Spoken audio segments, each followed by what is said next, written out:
Привіт всім відвідувачам, підписникам мого каналу, сам собі господар. Вчора було моїм крюшкам півроку. Ви знаєте, що тримаю їх без БМВД, без преміксів. От такі вони в мене. Міряв я їх кілограм 130-140. Зараз напускаємо воду, трохи в мене тут ребрейдинг. Провів вже, в мене тут раніше тут стояла бочка, я з відра наливав, зараз провів і шлангом набираю з літньої кухні воду. Вже мені набагато легше. Купив стаціонарну поїлочку, виписав. Свинки відгородив, відігнав від кабанчиків. А от моє відео по такому поводу. Питають мене, що робити, як поросята, свині кашляють. В чому причина? І антибіотиками колять і так далі, вони кашляють і все. Відвідав я свого друга, бо він мене в першу чергу запитав, в чому діло. Зайшов я до нього, і як вам пояснити.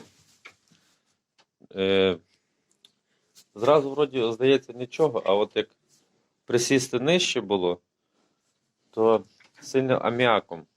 Сильно нема доброї витяжки, і того все кашля. Я йому показав, як він зробив витяжку, став частіше стелити, замітати і так далі за свиньми. І я вам скажу, пройшло десь 1,5 тижні. Після Пасхи він до мене подзвонив перед проводом, заїдь, глянь. Я заїхав, взагалі зовсім інші поросята, жваві, все. І ні одне не кашляло. От, здається, вроді така от причина не зовсім вагома, але кашляють. Оце одна така сама найбільша проблема. Свинки от буду вже доганяти. Це десь в мене кілограм 135 важить. Машка. Анфіса теж трошки підросла. Вона десь кілограм 100. Хай ще трошки підросте і буде. Я думаю, по моїх підрахунках, ця Машка повинна 18-19 прийти до охоти. А Анфісу ми ще потримаємо чуть довше, десь з червня. З середини червня, хай ще трошки підросте.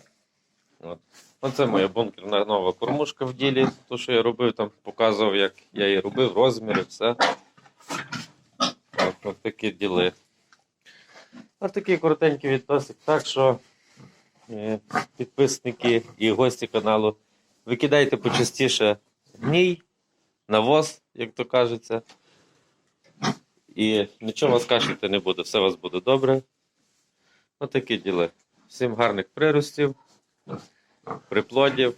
Підписуйтесь на канал, ставте лайки, дизлайки. Якщо є якісь питання, задавайте, всім завжди відповім. До побачення всім.